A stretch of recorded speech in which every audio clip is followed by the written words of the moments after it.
వాగర్థావివ సంపృక్తౌ వాగర్థ ప్రతిపత్తయే జగతః పితరౌ వందే పార్వతీ పరమేశ్వరౌ. శ్రీ గురుభ్యో నమః. మాఘస్నానంలో మనం 14వ రోజు చక్కగా స్నానమాచరించుకునేసి మాఘ వైశిష్ట్యాన్ని చెప్పుకుంటూ ఉన్నాము. చూడండి, మాఘస్నాన ఫలితం అనేటువంటిది చాలా గొప్పనైనటువంటి విశేష ఫలితాలు వస్తుందని మనం అనేక కథల ద్వారా ఇప్పటివరకు చెప్పుకున్నాం. అలా ఈ యొక్క బ్రాహ్మణోత్తముడు 6 యోజనాలు నడుస్తూ వెళ్ళేసేసి ఆ వెళ్ళేపాటికి 6 యోజనాల తర్వాత ఆ గ్రామంలోకి చేరుకునేపాటికి అక్కడ బాష్కలుడు అనేటువంటి ఈ యొక్క రాక్షస వంశీకుడైనటువంటి వ్యక్తి గ్రామాధికారిగా ఉన్నాడు. ఆ గ్రామాధికారిగా ఉన్నటువంటి వ్యక్తి అతన్ని కలిశాడు. అయ్యా, నీ వంశీకులు ఈ విధంగా ఇబ్బంది పడుతున్నాడయ్యా, పిశాచ జన్మనెత్తి ఇబ్బంది పడుతున్నాడు. రాక్షస రూపంగా ఒకవైపు సగం రాక్షసుడుగా ఉన్నాడు, సగమేమో మూలమందు అంతా చెట్ల వేర్లతో ఉన్నాడయ్యా, ఎక్కడికి కదలరాని పరిస్థితుల్లో ఉన్నాడు.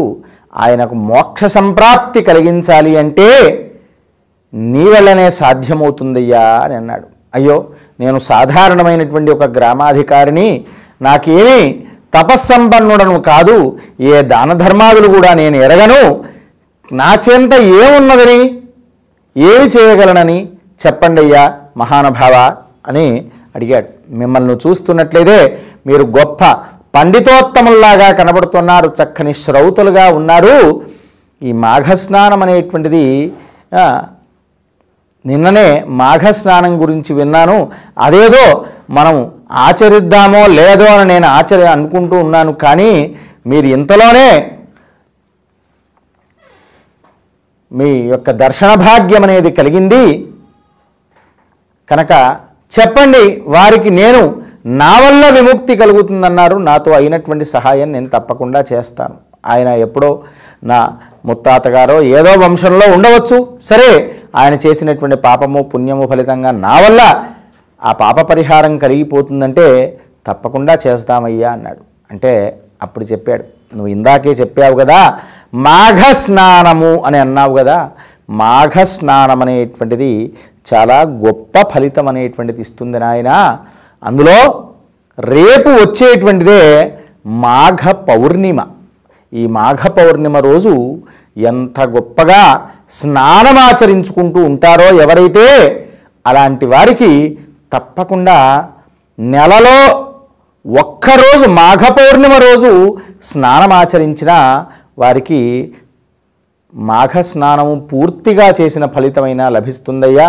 అంటే అలా అంటే అప్పుడు మీరు నెల రోజులు స్నానం చేయాల్సిన అవసరం లేదా అని మనం అనుకుంటుండవచ్చు.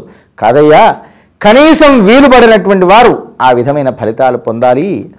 అందుకూర్చే మాఘస్నానం అనేటువంటిది చాలా గొప్పనైనది.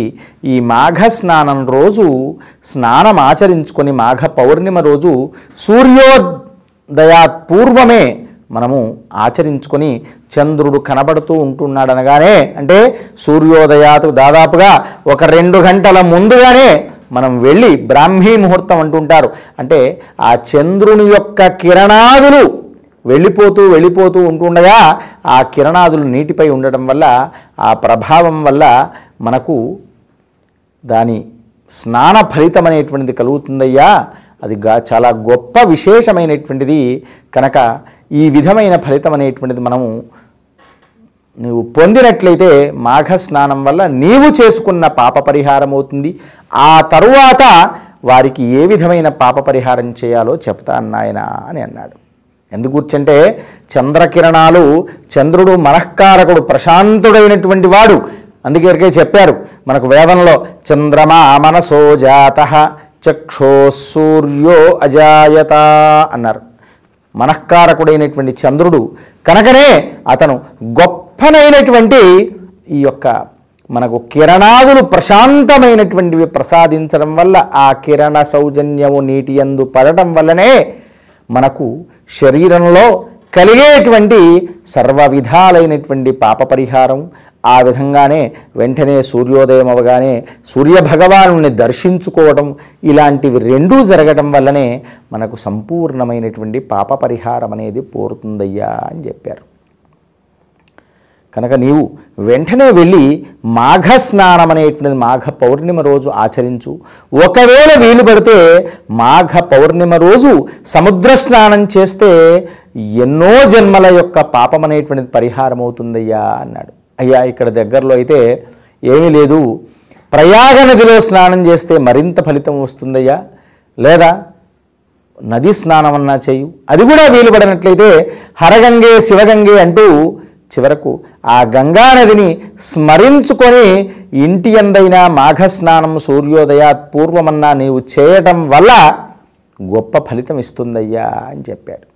అయ్యా సరే, స్నానం ఆ విధంగా నేను ఆచరిస్తాను, ఆచరించి ఇంకా నేను చేయాల్సినటువంటి విధి విధానాలు ఏమైనా ఉన్నాయా అంటే, దగ్గరలో ఏమైనా నది ఉందంటే చాలా చేరువలోనే ఉందండి నది, ఈ తూర్పు వైపు నుండే వెళుతూ ఉంటుండే నది ఉన్నదండి అన్నాడు. సరే, ఆ నదీ స్నానం అనేది నువ్వు ఆచరించుకోనాయనా. ఆచరించుకొని నదీ స్నానము ఆచరించుకునే ముందు కౌపీన వస్త్రము ధరించి మాత్రమే చేయాలి నాయనా, కానీ వివస్త్రుడవుగా మాత్రం చేయకూడదు. అలాంటిది పొరపాటు కూడా చేయకూడదు. వస్త్రాలు లేకుండా ఒడ్డున పెట్టేసేసి తాను నగ్నంగా స్నానం చేయడం మాత్రం, అలాంటి చేయడం వల్ల అనేక రకాలైన పాపాలు అనేది వస్తూ ఉంటుంటాయి.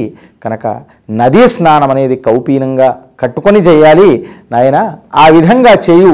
చేసిన పిదప ఆ నదీ స్నానం చేసిన తర్వాత తిలా కృష్ణాస్తిలా శ్వేతా తిలా సౌమ్యా వశానుగా తిలా పునంతు మే పాపం బ్రహ్మహత్యాస్తిలా శాంతిగుం శమయంతి అని వేదంలో చెప్పారు. అంటే కృష్ణ తిలలు, తిలాహ కృష్ణా నల్లటి నువ్వులైన, తిలా శ్వేతా తెల్లటి నువ్వులైన,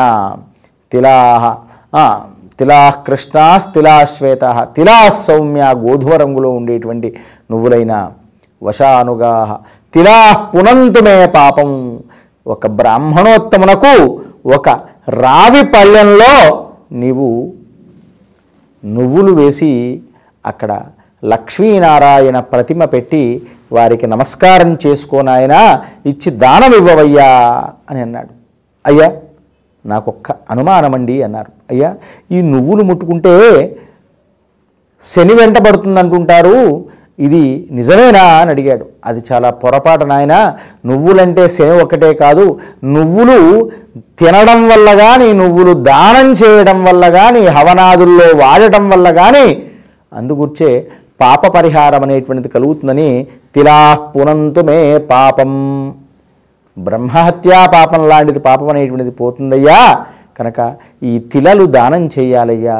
దీనితో పాటు మాఘమాసంలో నీకు వీలైతే నీ యొక్క భార్యని తీసుకొని వెళ్ళి ఒక ఇత్తడి గిన్నెలో పాయసం చేసి బ్రాహ్మడికి దానం ఇచ్చిన తర్వాతే ఆ పాయస దానము, ఈ తిల దానాదులు ఇచ్చి యథాశక్తి దక్షిణ ఇచ్చి స్వయం పాకం కూడా దానం ఇచ్చేసుకో. వీలైతే గొప్ప కూష్మాండ దానం కూడా చేయునాయనా. ఇవన్నీ దానాలు చేసుకోవడం వల్ల నీకు పాప పరిహారం పోతుంది. ఆ నదీ స్నానం చేసి బయటకు రాగానే ఏమి చేయాలి? ఈ విధమైన దానాదులు చేసుకో. ఆ తడిగుడ్డలతోనే నీకు ఆ తడిగుడ్డలు ఇలా పిండి వేయడం వల్ల పితృతర్పణం చేసినటువంటి ఫలితం వస్తుందయ్యా. అందుగుర్చే చాలా గొప్పనైనటువంటిది. మనం నదీ స్నానం చేసి రాగానే తడిగుడ్డలతో రాగానే ఆ గుడ్డలు పిండండయ్యా అని ఎందుకంటామంటే, సాక్షాత్తు సమంత్రకంగా ఆ నది యందు నడుము వరకు నీళ్లలో ఉండి స్నానమాచరించుకోవడం, బ్రహ్మయజ్ఞం చేసుకోవడం, పితృతర్పణాదులు చేసుకోవడం ఉంటే గొప్ప విషయమే. అది రానివాడు ఏం చేయాలి అంటే, ఈ విధమైనటువంటి చక్కగా ఒడ్డునకు వచ్చేసి ఆ నీటి బొట్టును వస్త్రాన్ని పిండటం వల్ల ఆ నీటి బొట్లు ఏవైతే పడుతూ ఉంటుంటాయో అప్పుడు తర్పణము, పితృతర్పణము వదినటువంటి ఫలితం వస్తుందయ్యా అని చెప్పి ఆ బ్రాహ్మణోత్తముడు చెప్పాడు.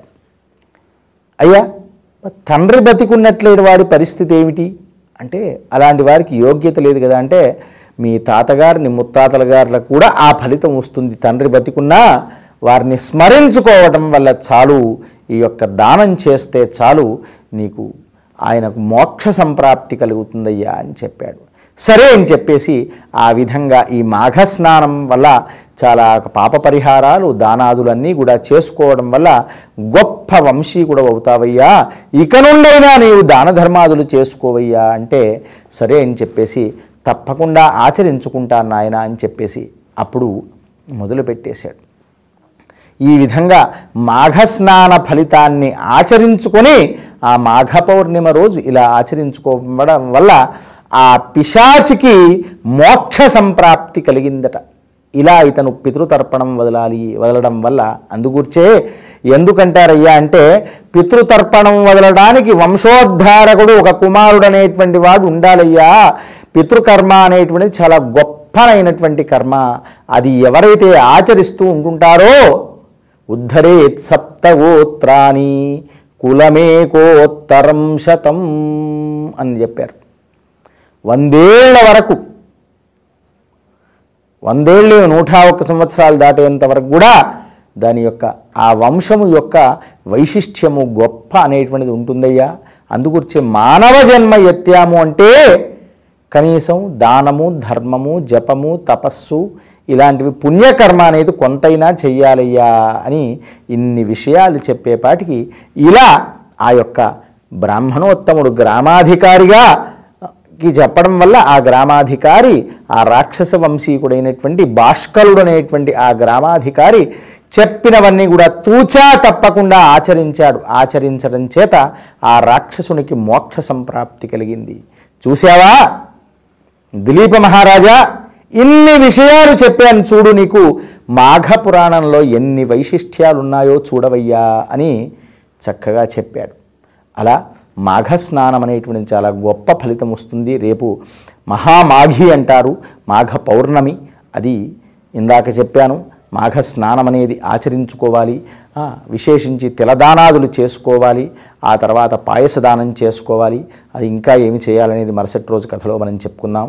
స్వస్తి ప్రజాభ్య పరిపాలయంతాం న్యాయేన మార్గేణ మహిమహీషా గోబ్రాహ్మణేభ్య శుభమస్తు నిత్యం. లోకాః సమస్తాః సుఖినో భవంతు.